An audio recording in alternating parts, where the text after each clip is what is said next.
Today we're back in Orlando, Florida, and we're chatting with a model, a fitness guru, a professional wrestler, and entrepreneur. She's been featured on Project Runway, NBC, and Playboy. She's a WWE Hall of Famer, Torrie Wilson. And of course, check us out on YouTube, where you'll find the show in its original intended format. I'm McKenzie Mitchell, and welcome to Threads. Torrie, thank you so much for being here. I appreciate you being on Threads. This is a dream to have you here. Thanks for having me. Such a great idea for a show. Yeah, so, okay, you're so accomplished. You've done so much in your career. When you look back at all of your looks, what feels, or is there a look that feels most authentic to you? The most authentic, I think, as far as ring gear goes is, short shorts, cute little top, and flared bottoms. I loved the flared bottoms. Okay. I found these really cute, flares, but they were below the knee, and I decided I needed some to cover those ugly knee pads. Mm-hmm. So I started getting some made that went just above the knee pads. And then I had this grand idea to make it look like garters. So eventually I had the straps to hold. Basically, the straps were the purpose was to hold those up so they wouldn't fall Interesting. down. And it's really cool. Now I see everybody using those garters. I know, I was gonna say, so you guys back in the early 2000s were kind of creating these looks. Do you look back now and cringe, or do you go like, this is cool that we did this? We figured it out on our own, and then some of these looks are coming back in today's fashion. It is really cool to see the girls with the garter thing, because I really that definitely was my thing, right? Mm-hmm. It's cool because I think back to that time and when I was trying to figure out what to wear, and I was still a little unsure about it, right? I was just this girl trying to figure out how to be cute and feminine in wrestling gear and how to make it sexy at the same time. And it's just kind of cool to see that did evolve. For sure. And it's still being used. There were several different versions of Torrie Wilson throughout the years. Do you have a favorite version of Torrie that felt like you, of who you are as a person? I love all versions. I think they all have something sweet about them. When I first started, it was just all about what can function in the ring and what might look a little flashy. Mm-hmm. And then as time went by and I eventually found someone that would actually sew me some clothes, or I figured out how to sew my own clothes at times, it got a little bit better. When I started adding the rhinestones, I would buy the rhinestones in bulk and just do it all tediously myself. That stuff I love. Wow, and I feel like today sewing is such a lost art, and it means even more that you were doing that by hand back in the day. I don't think people even realize that.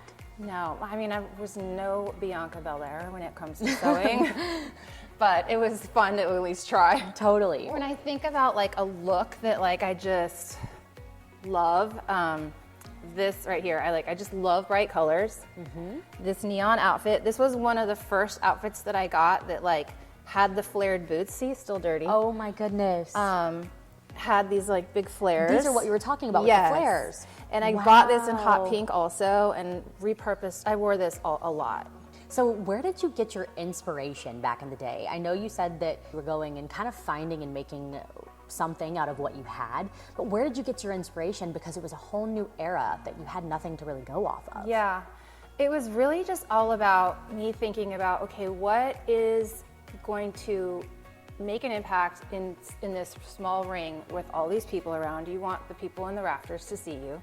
What's going to look good on TV with the lights, and then also what can move and make my body look good. And with it being an athletic event, you kind of have to have everything mold your body. You can't wear the flowy, fashion-y stuff. It doesn't really look as good, doesn't move as well. Unfortunately, because we all love to wear chiffon in the middle of the ring. I know. Yes. So, I feel like there could be judgment from the fashion industry on that end of things, but it's also an athletic event. And my inspiration was just really, I just loved the glitz and the glam of it all. I'm very girly and loved the brightness, and it was kind of like an alter ego to be able to wear some of this stuff. Sure. So during your Hall of Fame speech, you talked about summoning your swagger, which I absolutely love because I think that's so important for us as women of finding that confidence. When you were walking out to the ring each time, how did you find that inner confidence to say, like, I'm here and I'm going to make this presence? Oh, girl. I dug deep. Especially before wrestling matches, because I didn't go to wrestling school. My wrestling school was learning things the day of the show and like kind of adding it into my repertoire. So I didn't feel super confident like some of the girls that have gone to wrestling school for 3 or 4 years right before. So there was always this, I always felt like I was kind of a poser in a way, like I was just trying to look the part. And I realized that nobody knows what's going on inside. They only know what they see on the outside. And if you don't own it from the second you walk through that curtain, the crowd they're the first ones to pick it up. Of course. And see it. And, you know, it would be very hard for me to watch myself on TV, but it's also important to see how you look. And I just learned that no matter what you're wearing, you have to have that swagger. Summoning that swagger for me was not only difficult when I was wrestling, but even more difficult when I was like dancing around in bikinis or... For sure. It would be for anyone. Yeah, and I think there's a misconception that like, because I owned it, that I was super comfortable with it, but I wasn't. Like that was definitely hard. But again, like if you walk through anything in life and look like that thing owns you, you're in trouble. Sure. So let's talk about your Hall of Fame dress. It is red, stunning, by the way. Thank you. So once they told me that they wanted to induct me into the Hall of Fame, I was on a major quest for the perfect dress. I went to Miami, I went to New York, I went to LA looking for the perfect dress. Do I think this was the perfect dress? Absolutely not. No, I could not. You know, when there's a life moment that you just feel like is so special, I don't know, nothing can amount to that. The pressure. Yes, yeah. I get that. So this finally was like what I decided Settled on. on.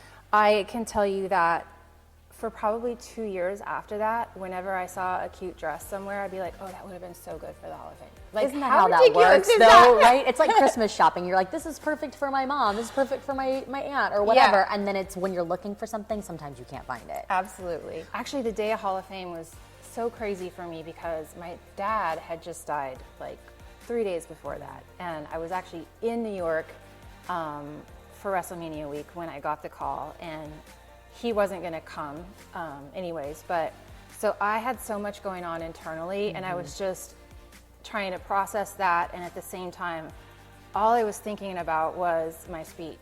Sure. Because I just really wanted, the fans to know and understand like how they actually helped me learn and grow and get through this crazy business together and grow.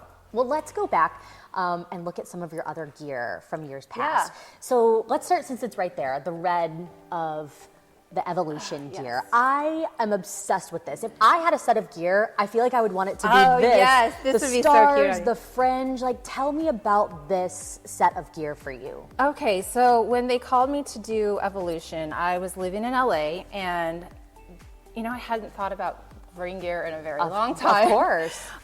So I found a designer in LA who I actually think Lana uses too, I realized. And I just told them, I love the sleeves. I wanted to have a sleeve on the arm, and I loved the Wonder Woman kind of like feel. And at that time, that glow was very popular, right? So this felt kind of glowish. Cute. And I just thought it was fun. So I had them make it in 2 colors. Yeah, and then you ended up wearing that for Royal Rumble, the white version for Royal Rumble. Wow. So how long did the creation process start from the time you knew you were going to be in Evolution until it was actually completely made? Well, you know, I wasn't given a huge heads up. So okay. I feel like that's a common thing. Weeks. Yeah, very last minute. I guess, you know, it should be just a staple thing in every wrestler or past wrestler's life that you have gear made for any future moment, right? But so it was a couple weeks time. I told them I was on a time crunch and I gave them something that I liked the fit of for the shorts and the top, and they basically just copied it. And then it worked. And then I had 2 made just in case I couldn't decide on a color. You got to have options, Yeah. right? So let's talk about the first ever lingerie match. Okay, so you get told you're going to be in the first ever lingerie match. What goes through your mind? Whew, girl, a lot. But mostly I'm worried about my wrestling moves and looking like an athlete. The biggest thing I think that people don't understand when it comes to those matches was that we still were trying to be an athlete. And being an athlete when you're in your bra and panties or one, just your panties and your top still on is like, that's a whole thing that people don't think about. It's not easy. Well, and I was going to ask you, off of that, it's, okay, you're going to wear lingerie, but now you have to go out there and you have to wrestle in the middle of the ring. Like, that's a completely different experience that I think a lot of people would never know what that feels like. It's like that bad dream that you have that you went to school in your underwear. Yeah. It's kind of like that. Like, I look back and I'm like, man, you had gut. Like, if you asked me to do that today, there's no way I would do that. What does it mean to you today to have been a foundation of breaking barriers to where the women are now? They're headlining WrestleMania, they're doing Royal Rumbles, they're main eventing pay-per-views. What does that mean to you? I think for me, the coolest thing is just to see how far the women today have taken it. I don't know why I'm getting emotional. No, that's okay. Because I get emotional because when I think back to my time, a lot of it was great, but a lot of it was a struggle because it was unknown, and we were just trying to figure out what our role was going to be. I didn't know if I was a wrestler or if I was a valet or if I was just a character on TV, and so you had to have all these hats in your bag at all times to be able to pull out from. Sure. But I never felt fully prepared because I never really knew what my role was. My role from the beginning was never to be a wrestler. So how do you kind of prepare to be a wrestler 3 years in? Right. I don't really think about being proud of being there from the beginning. I think I'm more proud of just how far the girls have evolved and taken the ball and run with it. And it's also a testament to WWE for giving them more chances and opportunity. It's really cool to see just the gear alone. I know some of the girls like Natty spend a lot of money on her gear. Yes. I know, I've had this conversation with her. So I know that things have just exploded for them. It's great. For sure. This was my first outfit back from the first Royal Rumble. Okay. It was the Royal Rumble in, I guess it would be 2018. So this is your first set of gear, and how many years that you had been in the ring? So 9 years. Wow. And how was your emotions going into that? Were you nervous? Were you excited? I was so nervous. I'm always nervous. I was really nervous, super excited to be just working in the ring with those girls. Just to actually really, the coolest part was just being backstage and the camaraderie of the locker room. You just miss that. But yeah, I was nervous. I was really nervous that the people were not going to remember me when I came out. Oh my goodness. They'd be like crickets, like who? No, and you got the best ovation. Yes. It was a special night for me. I remember coming back from the ring, they started yelling, "Thank you, Torrie," and I literally broke down. I couldn't go back through Gorilla. I was like, "Get yourself together. This is really pathetic." But it just, because I was so nervous about people forgetting who I was, the fact that they were chanting that it made it really emotional. It's so special. So how did you decide, I want it to have this look? I remember telling them I wanted to have something that had some cutouts here that kind of gave my waist some shape because it's a little up and down. And I wanted the leg covers, and then I had this shrug made. I can't remember if I even wore the shrug actually. So why did you go for the white? White was kind of a color that I liked to wear a lot before. I feel like it's kind of a great good girl color, and I just it's kind of striking when you have it all in the same monochromatic color. You can see by this outfit, I put it on and things weren't working. So Like I was like, see, I like tore it and ended up tying it and cinching it. I've got like all these safety pins in here, so I must have put it on and I was like, oh shit, this is gonna come off in the ring or something. Well, Torrie, thank you so much for being here. Thank you. We talked a little bit about the past.